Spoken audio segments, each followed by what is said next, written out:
Isn't the standard YouTube beginning? Hey guys. Yeah. Hey you guys. Hey guys. Hey guys, you're here. Today I'm teaching you about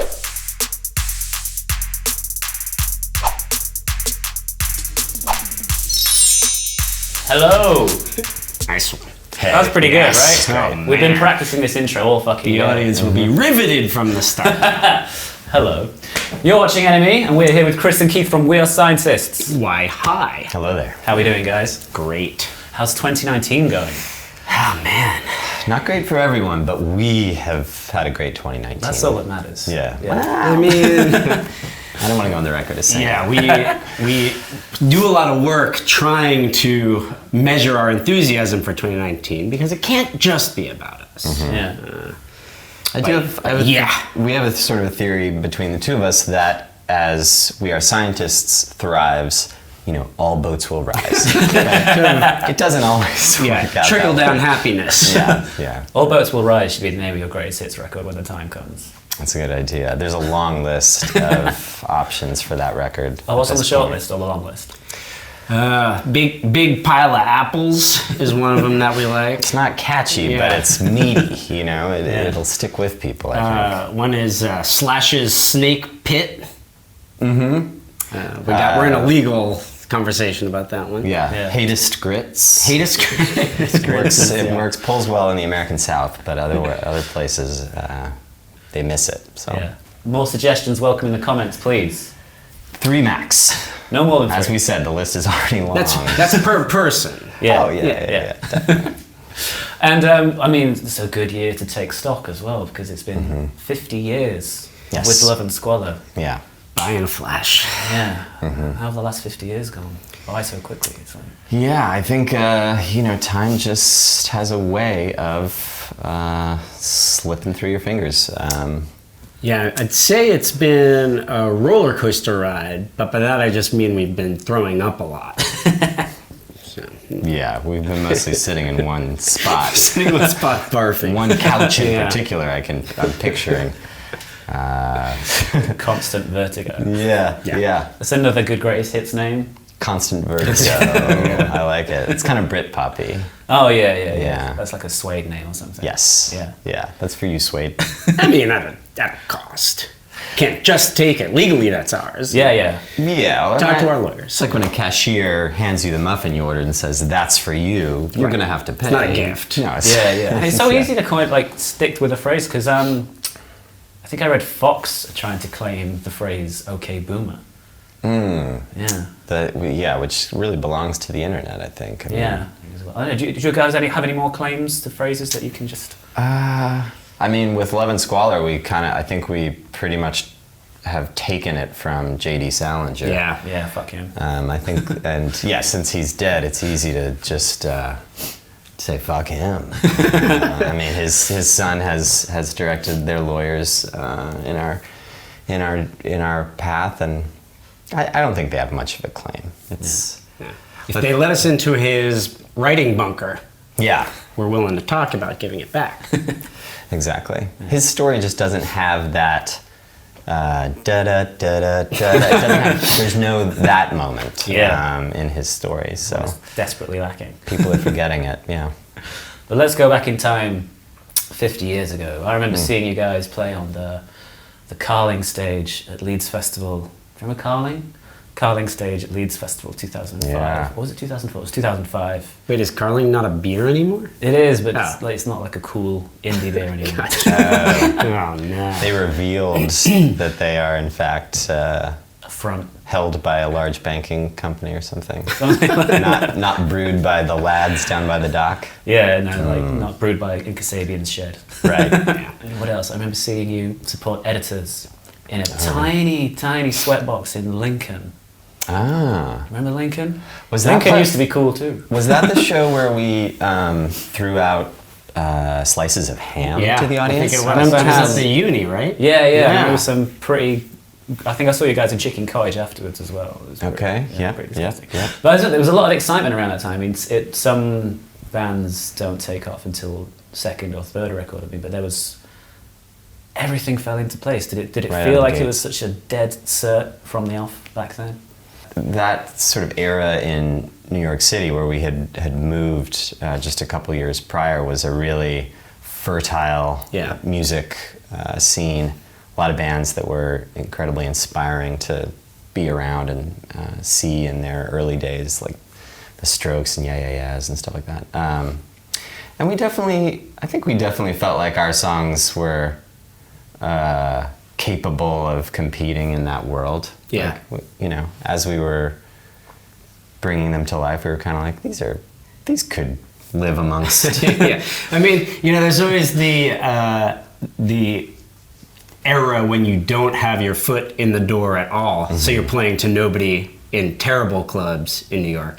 But it kind of seems like once things start building steam, then it's dead. There's an inevitability of it. Yeah. Then you can throw ham in Lincoln. Yeah. But yeah, nobody can touch you. Nobody can touch you. But can you throw ham? Yeah. Yeah. Until you're at the throwing ham in Lincoln stage, don't talk to me. Mm-mm. But it was such a optimistic, vibey time, wasn't it? It was. It felt like anything was possible. And the record really captures that. Yeah, I mean, I guess you haven't really listened to the lyrics, but musically, it's definitely pretty exuberant. It's upbeat. Yeah, it's very upbeat. There's a lot of sort of songs of hangovers and regret to me. That's what it brings to my mind. Yeah, but sort of a devil-may-care attitude about those things, I guess. Yeah, it doesn't brood there's on There's a blithe acceptance of it. Yeah, this is how it's going to be. But why do you think the record holds such a special place in so many fans' hearts? Great question. I think it does have like a pretty gonzo exuberance to it. Mm-hmm. It is pretty devil may care while waiting in a morass of like tribulation.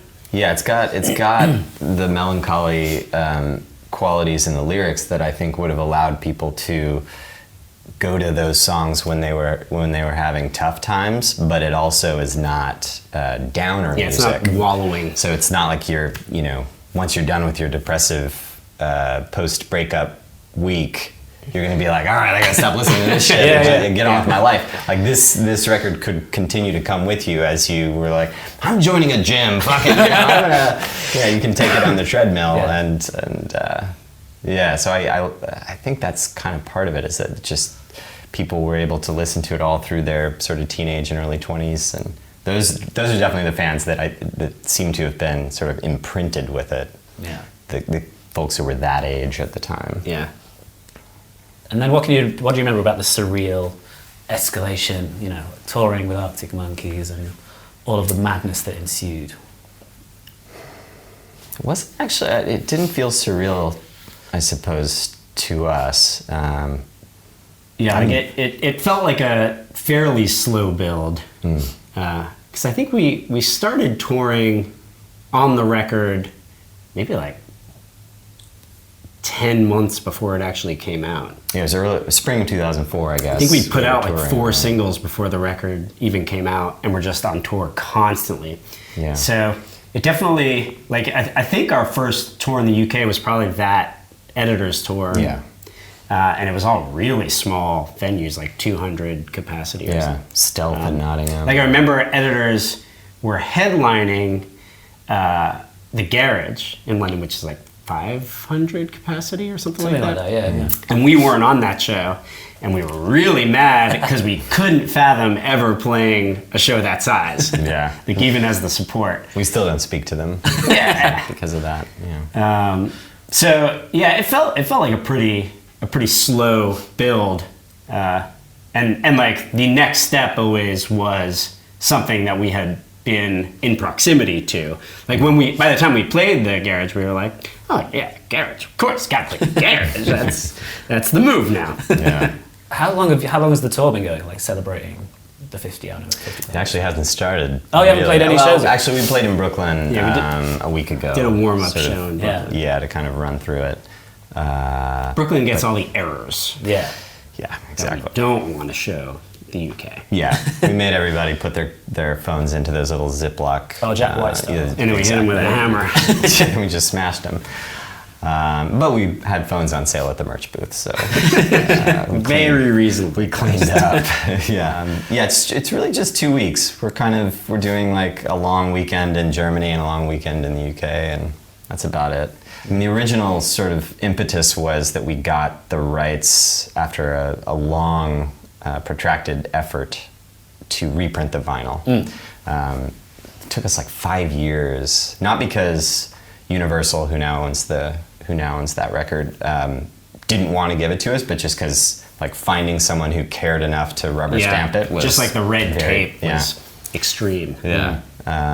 So they finally did, and we finally decided to reprint the vinyl, and so we decided to do some shows around that. And now it's sort of, I think that was a top-heavy concept that now it feels like the shows are more important than the vinyl, but that was the impetus.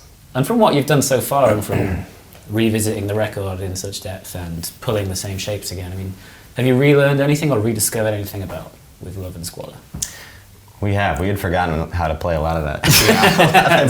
we rediscovered that it's very high tempo. It's really Every fast. time we hear how fast we recorded it, Yeah. we wonder why Ariel, our producer, didn't recommend cutting, 10 BPM off of every song. Yeah. They're real fast. Really, really fast. We were some hyper kids in those days.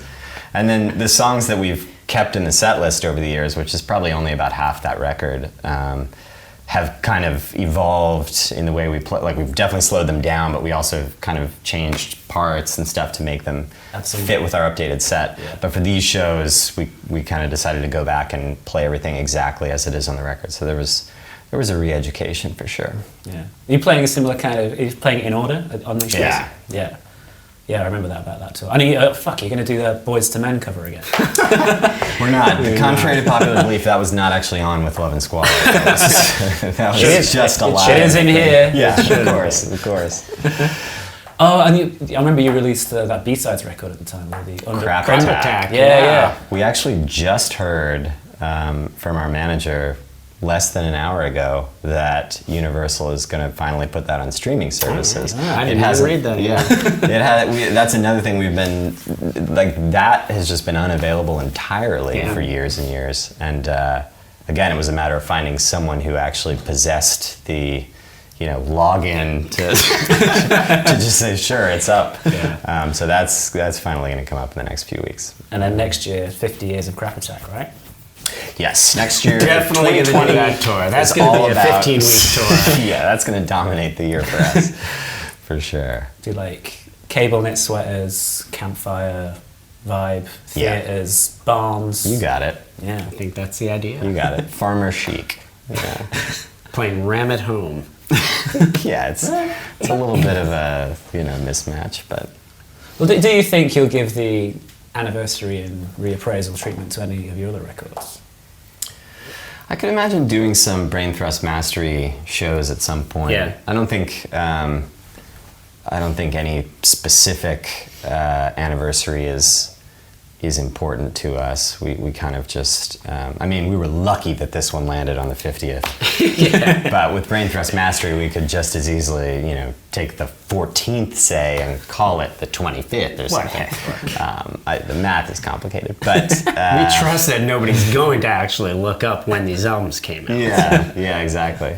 Yeah, I could definitely imagine. I guess any of them. Barbara would be fun to do. A Barbara-only show. That would be fun. I think there would be enough fans to fill out a 50 to 100 capacity theater at least. Maybe a living room. Yeah. We'll do it right here. Yeah, absolutely. Yeah, That's this a is deal. perfect. This is perfect. You guys have a plug in here? Oh, yeah. Yes. Right there? Yeah, great. And how's progress on new material? Have you been writing much since Megaplex? We're writing a lot. We have. Yeah. We're kind of in the phase now where the challenge is winnowing down what the actual album is going to be, because we are incredibly prolific artists.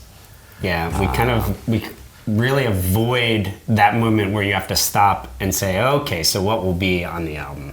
Yeah. That's a terrible step in the process. Like, it's really fun to just write a bunch of songs, and then that moment where you're like, now I got to really work on these songs. Yeah. is sad. The It's a sad revisions. moment. Yeah. So what kind of sound is it taking so far? That's the decision we really haven't Yeah. made. I mean, That's the problem. there's a hard rock record. There's a mid-tempo electronic-y sort of pop record. There's The Kanye West gospel record. there's several of those. We had that, and then he dropped his. We kind of, what would be the point? He's ruined it for everyone. I mean, we could do it as our next, like not the forthcoming, but the following record. I think could Once be a everyone's Kanye West. forgotten about. Yeah, As they say in Jesus Fine is Art, it's not who does it first, it's who does it second. That's a good phrase. I'm not sure, Chris. Yeah, I don't know. I'm stewing on it. Yeah. And lyrically, is it about how we're approaching the end of days? Or Quite a presumption. Just a no, it's not. It's about water skiing. I mean, there are a lot of water skiing songs. I don't know if they're going to make the cut. No. It's up to you. Yeah, I'm sort of sports minister. Yeah. When it comes to our albums, I decide which sports songs get in there. Like our last album is obviously sort of a badminton record. There's an archery record somewhere in there. Oh yeah, definitely. So we'll see. are any sports out of bounds?